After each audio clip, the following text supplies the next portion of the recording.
దేవుని నామం పొందాలండి.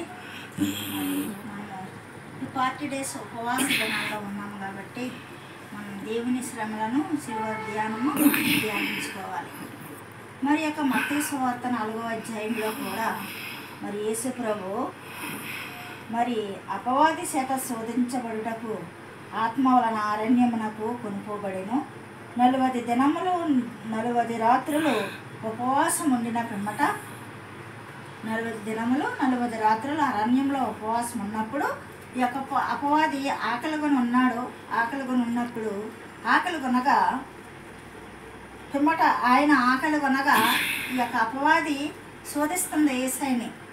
ఏమని అంటే ఆ శోధకుడు ఆయన దగ్గర వచ్చి నీవు దేవుని కుమారుడు అయితే రాళ్ళని ఆపర చేసింది యేసుప్రభుకి.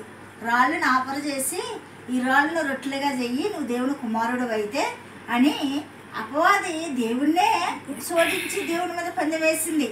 అప్పుడు దేవుడు ఏమన్నాడంటే మనుషుడు రొట్టె వలన మాత్రము కాదు కానీ దేవుని నుండి నోట నుండి వచ్చే ప్రతి మాట వలన మరి ప్రతి మాట వలనను జీవించునని జవాబిచ్చాను. మనము దేనిని బట్టి జీవిస్తున్నామండి?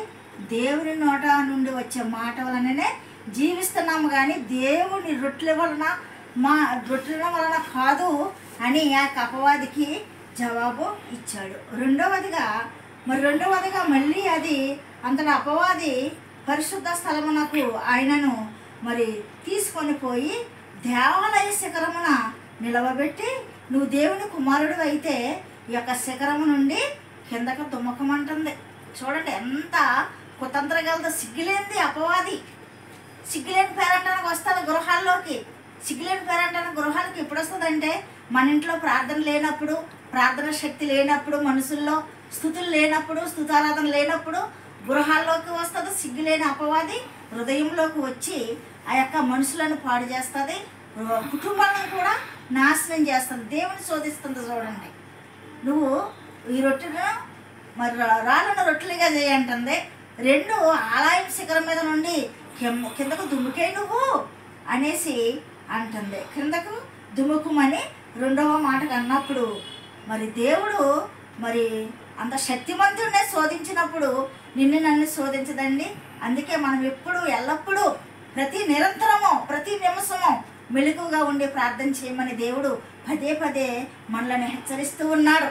దానికి చిన్న సొంత దొరికితే చాలు మనుషుల హృదయాల్లోకి వస్తుంది, మనుషుల తలంపుల్లోకి వస్తుంది, గృహాల్లోకి వస్తుంది, గృహ సంసారాలు కుటుంబాలను పాడు చేస్తుంది అపవాది. కాబట్టి మనము ఎల్లప్పుడూ మెలకుగా ఉండే ప్రజలుగా మనుషులుగా మనం ఉండాలని దేవుడు కోరుతున్నాడు. మూడవదిగా మరి అపవాది మిగులు ఎత్తైన యొక్క కొండ మీదకి ఆయన తోడుకొని పోయి ఈ లోక రాజ్యములన్నిటినీ మరి వాటి మహిమను ఆయనకు చూపించి నువ్వు సాగిలపడి మరి నాకు నమస్కారం చేసిన ఎడల వీటన్నిటిని నీకు ఇచ్చేదను అంటుంది. నమస్కారం పెట్టాలంట అపవాది, నమస్కారం పెట్టమంటుంది దేవుణ్ణి. కానీ దేవుడు అపవాదిని మరి ఏమన్నాడంటే యేసు దానితో సాతానా పొమ్ము అని గద్దించాడు. సాతానా పొమ్ము అన్నాడు. మనము కూడా గద్దించాల సాతానుని. సాతాను ఆలోచనలు వచ్చినప్పుడు, సాతాను తలంపులు వచ్చినప్పుడు, మరి సాతాను యొక్క సూపులు మనం చూసినప్పుడు ఇది అపవాది క్రియని గ్రహించి అపవాదిని మనము మన కాలకరం వేసి దాన్ని త్రొక్కాల, అపవాదిని బంధించాలి. అలా బంధించినప్పుడు అపవాది మన యొద్ద నుండి పారిపోతాడు. దేవుణ్ణే శోధించింది అది. మరి మనలో శోధించడానికి మనం ఏపాటి వారము, మరి శక్తిహీనులము. పరిశుద్ధాత్మ శక్తి మనతో నింపబడి ఉంటే మరి అపవాది మనల్ని శోధించదు. అపవాది కుతంత్రాలకి, అపవాది ఆలోచనలకి, అపవాది తలంపులకు మనము కూడా లోబడము. కాబట్టి మనము ఎల్లప్పుడూ మెలకుగా ఉండి ప్రార్థన చేసేవారుగా మనం ఉండాలని, అపవాదికి చోటివ్వకుడి వాడు మీ యొద్ద నుండి పారిపోవునని మరి ఒక వాక్యం కూడా సెలవిస్తుంది. ఆ రీతిగా మనం జీవించాలని యేసయ్య కోరుతున్నాడు.